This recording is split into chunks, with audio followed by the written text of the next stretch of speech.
I'm Rod Serling. You're listening to the 0 Hour. Rest your eyes.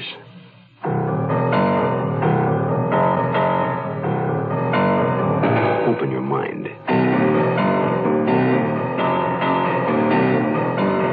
Exercise your imagination.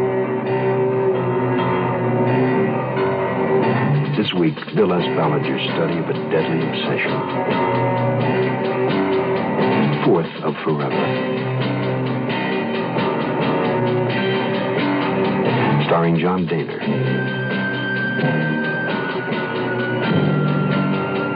And Susan Oliver.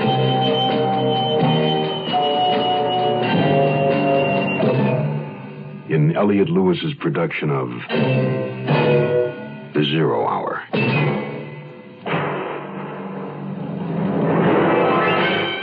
The Mutual Broadcasting System presents The 0 Hour. Sponsored in part by Wrigley Gum, Sign-Off, and Ford Motor Company. This is The 0 Hour on Mutual Radio.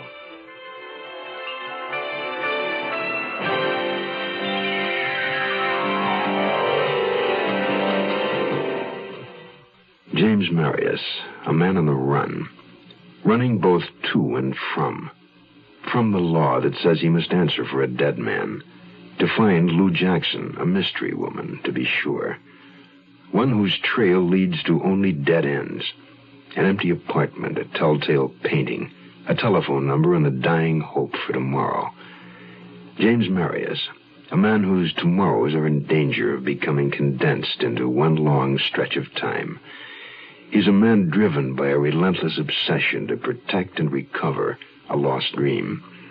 A dream capable of lifting him up and away from all that is real. A murdered man, prison for life, and eternal solitude. For James Maharis, the running has only just begun. First to win, second to place, third to show.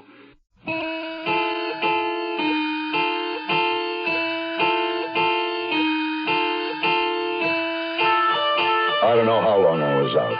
I had no way of measuring time. I just remember waking suddenly and feeling the cold concrete under my back.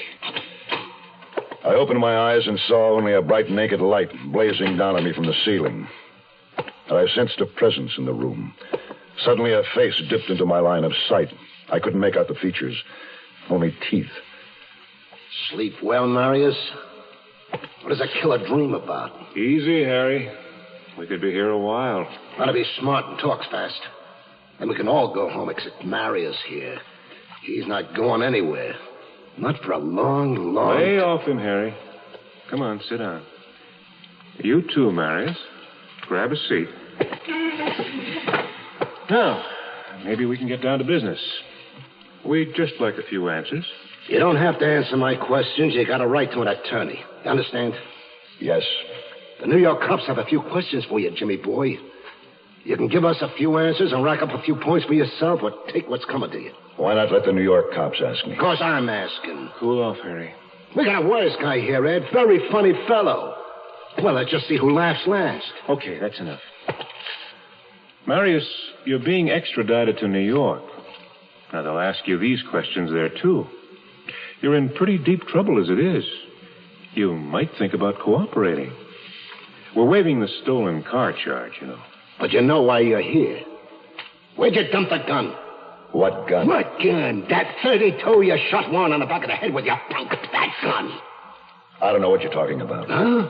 Well, maybe I can help you remember. Hey. Okay, Harry, that's enough. Now, let's not blow it. Just give me 5 minutes with him, Ed. Wait outside if you can't watch. Forget it, Harry. I only have 2 questions for him. Will you tell us what happened to the gun? Do you want to confess to the murder of Theodore Warren? Okay. Take him back to his cell.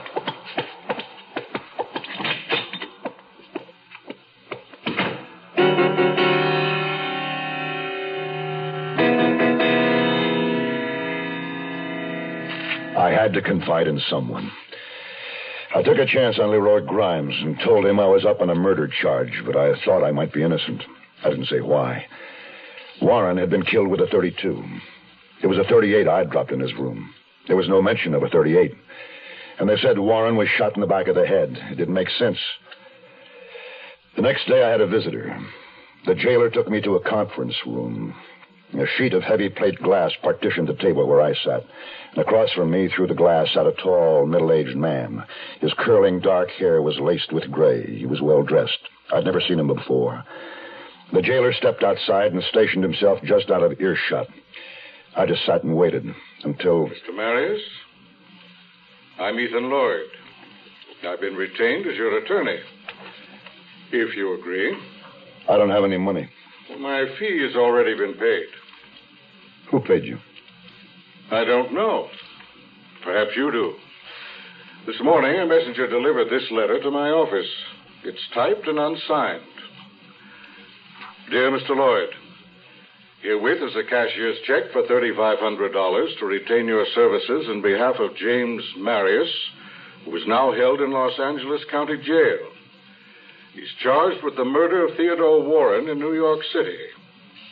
I'm a friend of Mr. Maharis and have always admired a gambling man.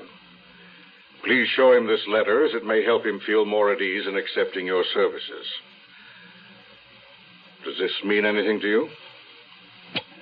I think so. I accept your offer to defend me. Well, I'll do what I can. You must understand, however, that I won't actually represent you at your trial in New York. Why not? Well, I'm not a member of the New York State Bar. Your defense can be handled more ably by a qualified attorney familiar with the New York State Code. I know of several excellent men there, and I'll arrange for one of them to represent you. But we might as well start thinking about your defense now. Tell me what happened.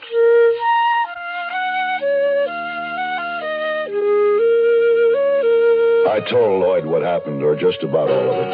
I didn't mention Lou, by name or even indirectly. I said nothing of the plans and the rest of it. When I'd finished, Lloyd said... There's some big holes in your story, Mr. Maharis. You're not telling me everything. I'm telling you the truth. So far as it goes. But you're not telling me all the facts. From your story, how could Warren have been shot in the back of the head? He was facing you. I don't know. And how come the cops are looking for a .32? Didn't they find a .38? It was still in the room when I ran out. How much have you told the police? Nothing. Now, that's good. Anything you have to say only to me. Oh, I'm going to leave a copy of today's paper with the jailer. He'll give it to you. I'll be in touch with you every day.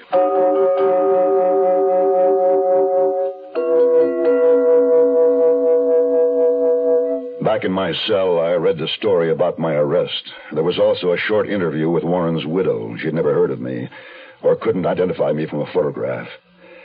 And that was about all, except it was speculated that Warren left an estate of an estimated $10 million. Grimes, my cellmate, was impressed that I had Ethan Lloyd for an attorney. He told me Lloyd was the best and the most expensive. He said I was sure to get off with 20 years and be eligible for parole in 7. My one consolation was that Lou hadn't abandoned me. She must have sold the painting to raise legal funds. 2,555 nights. 7 years of not seeing Lou. The prospect was intolerable. The pain unbearable. If that was the best, it wasn't good enough. There had to be another way. There just had to be.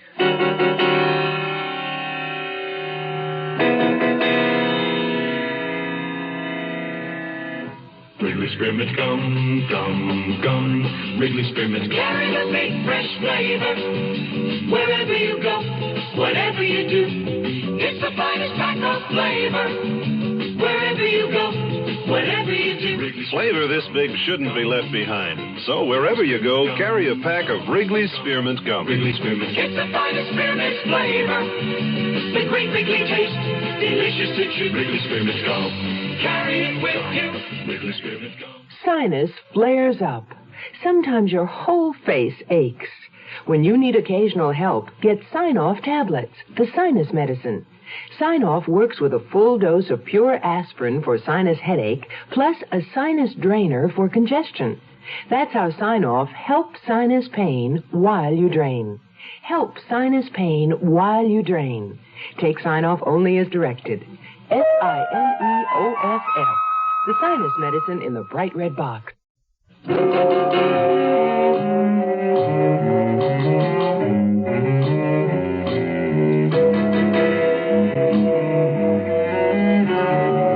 Men, when closely confined with each other, either become good friends or dire enemies.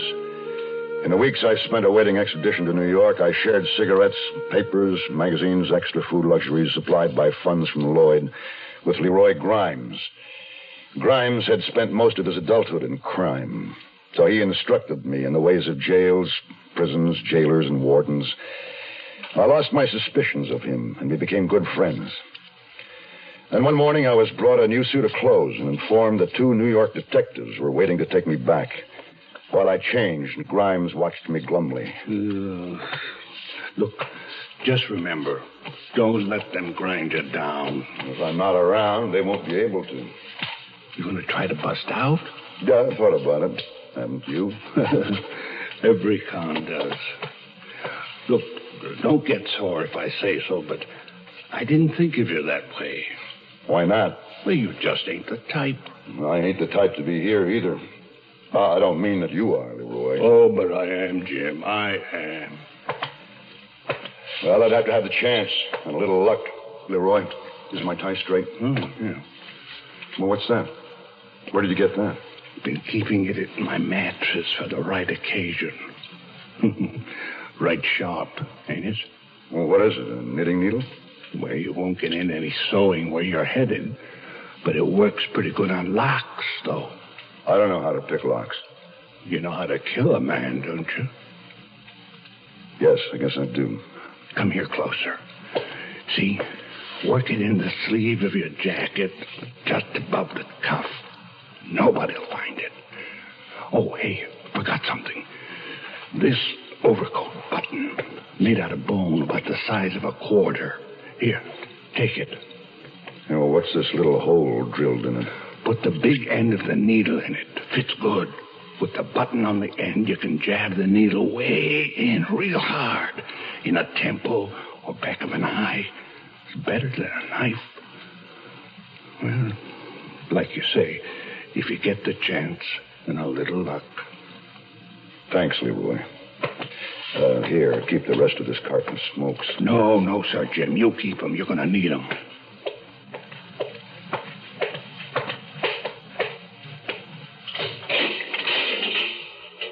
Well, I guess this is it. Yeah, well, been right fine knowing you, Maharis. I'll read about you in the papers up in Quentin. Yeah, hope it's not in the obits. Goodbye, Leroy. And thanks. Good luck.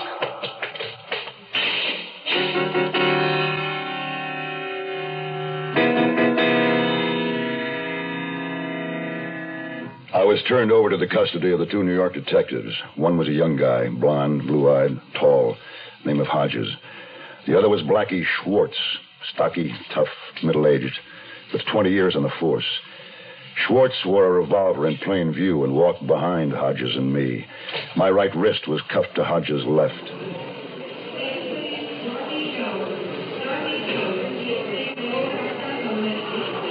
They drove me to LAX, Los Angeles International Airport, to await a flight back to New York. I knew if I were to escape, it would have to be before I got on the plane. Blackie had arranged with the airline for us to board before the other passengers. We had nearly an hour before flight time. Hey, Hodges, would you mind if we stopped at the washroom? You can wait till we get on the plane. Yeah, but they keep the washrooms locked while they're on the ground. What do you think, Blackie? It's okay. We got plenty of time. I was thinking fast. I'd worked a needle from my sleeve during the ride in from jail to the airport. I had it in my left pocket with the button. The end of the needle was set in a small hole. I kept my left hand in my pocket, grasping it. And when we reached the washroom, it was a big room, all white tile. Luckily, we were alone. Blackie watched our every step. I was hoping Hodges embarrassed easily. Hey, I'm not going in there with you. Well, take the cuffs off. I don't like this. No, I'm not going to go anywhere. I'm not that stupid. Just leave the door open. As soon as Hodges unlocked the cuffs, I grabbed him and pulled him inside. The door swung shut in Blackie's face. I had Hodges in a headlock with my right arm. My left hand held a long needle at the corner of his eye. One little jab, Hodges. One little jab, and this needle goes right into your brains. You want to be a hero? Don't shoot, Blackie. Drop the gun, Schwartz. I jabbed this needle a little way, and your partner's blind for life. All the way. It's all over. You can wait here as long as you can, Marius. You can't hold him forever. Maybe not, but I've got nothing to lose. Drop the gun on the floor and kick it in here. Can you move, Hodges? Enough to... I don't know. You better do as I say, Blackie. Oh, what? Ah! Hodges, you all right? Give him the gun, Blackie, please. That's playing it smart, Blackie. Now open the door. Real slow. That's it. Now, you and Hodges, just put your arms around this post while you try on these irons for size.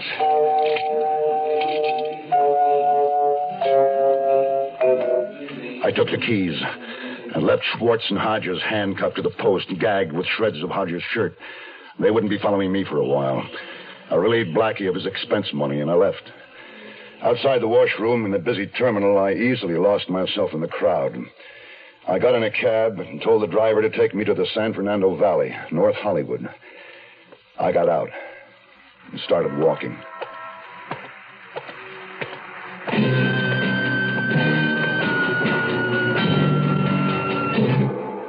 Look what we've done to our Mustang. Look what we've done to that car. Well, we changed the size, we changed the style, and you're gonna like it fine. So, look what we've done to that car. Ford's Mustang II, undoubtedly the right car at the right time. Built smaller than the original Mustang with a thrifty four-cylinder engine that's easy on gas. Mustang II is light in weight, richly appointed, has rack and pinion steering, bucket seats, 4-speed transmission, and tachometer, all standard. When you take a ride, you're gonna know that Mustang's one of a kind. So, look what we've done to that car. Mustang II sticker price is $28.95, excluding dealer prep, destination charges, title, and taxes. Mustang II, it's luxury plus economy at your local Ford dealer. The Zero Hour continues after this.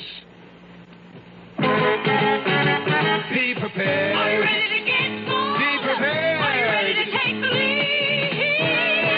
'Cause if you ain't, who'll take care of the futures of our sons? Well, let me ask you now, who's gonna tell them about the butcher man? Who's gonna show them how to clean the land? Who's gonna tell them why they shouldn't drop out? Who's gonna show them what it's all about? You know you can if you want to. You can if you want to right now. Well, let me lay it on you. Well, let me tell them, if you're 18 or older, you can help a lot of guys be prepared by being a leader in scouting. I mean it, fella, scouting today's a lot more than you think. Be prepared. Are you ready to get involved? Be prepared. Are you ready to take the lead? 'Cause if you ain't, who'll help teach our sons to be prepared?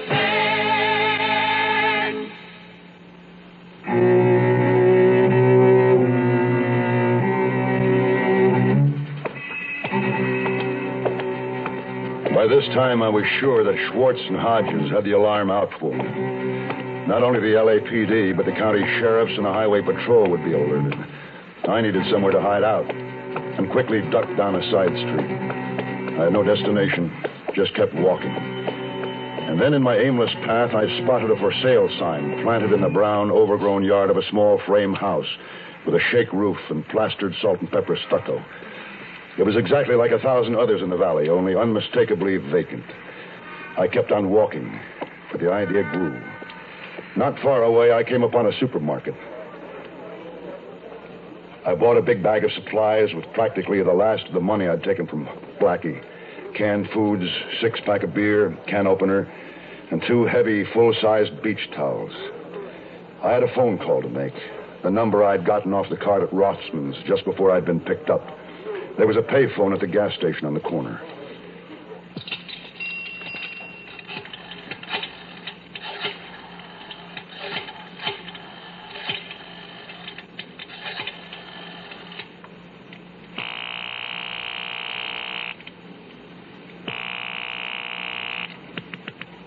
Hello? Miss Lucille Jackson. Hello? Does Lucille Jackson live there? No, not Jackson. Who's this? Camilla, the maid. Well, is anyone else at home? Nobody see but me. Well, maybe I have the wrong number. Whose home is this? If you don't know how you call, I'll not tell you.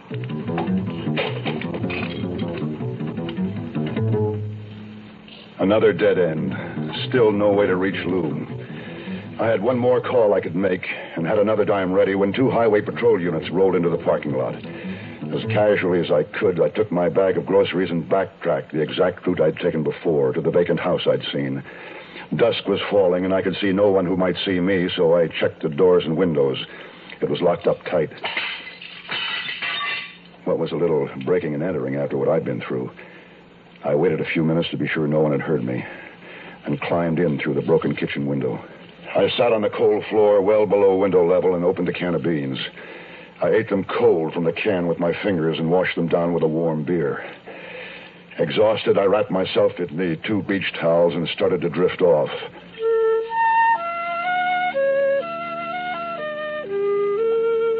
I waited until noon the next day before leaving the house. At that hour, the neighborhood was empty and the supermarket crowded. I used the same payphone as before. This is Miss Hendon, business office. May I help you? Yes. I think there's an error in my bill. There's a charge of $7.70. It's for a long distance call to Denver. I don't know anyone there. Oh, what is your number? It's 761-4699. Just a moment, please. I don't see it listed on your account. For the 3rd of last month? No. That's odd. It's right here. Well, could you have sent this bill to the wrong address? What street number do you have listed for me? 1355 Palomar Drive, North Hollywood. Yeah, that's correct. Send us your remittance less that charge, and I'll make a note of it. Well, will do. Thank you. Now I had the address and one thread of hope. Whoever did live there could offer a clue to Lou's whereabouts. I left the supermarket and walked to a nearby movie theater. I sat through the feature twice, waiting for the night to come. Behind the theater was a parking lot with wooden racks with 7 bicycles. I smashed a cheap padlock on one and rode off. I figured the North Hollywood address to be about 3 miles away. I couldn't risk a taxi.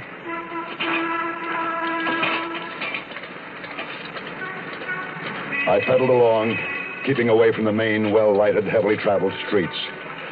At an intersection, a black and white patrol car pulled up alongside me. And the cop driving gave me a curious look. Saving gas? My wife says I'm getting fat. Well, you're going to be stiff tomorrow. I already am.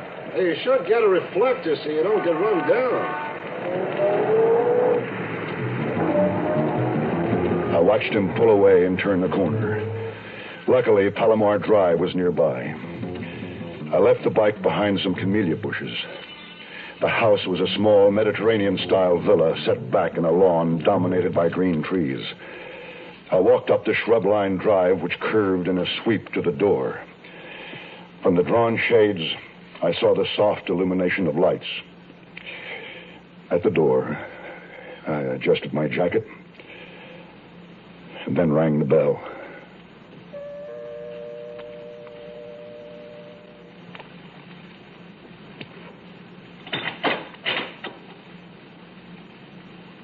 Lou.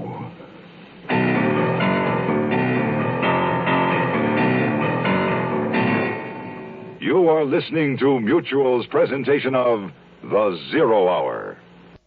Tomorrow at this time, rest your eyes and listen here to this week's continuing study in suspense, 4th of Forever.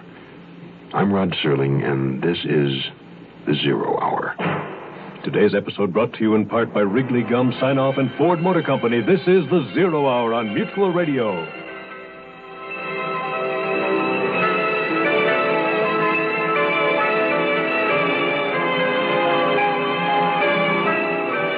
You have been listening to The Zero Hour, a presentation of the Mutual Broadcasting System in association with Hollywood Radio Theater.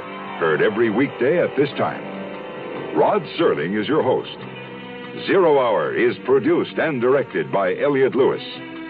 The Hollywood Radio Theater theme was played by Ferranti and Teicher and is now available on United Artists Records and Tapes. Hugh Douglas speaking. Tune in tomorrow, and once again, rest your eyes and listen here to The Zero Hour. This is the Mutual Radio Network.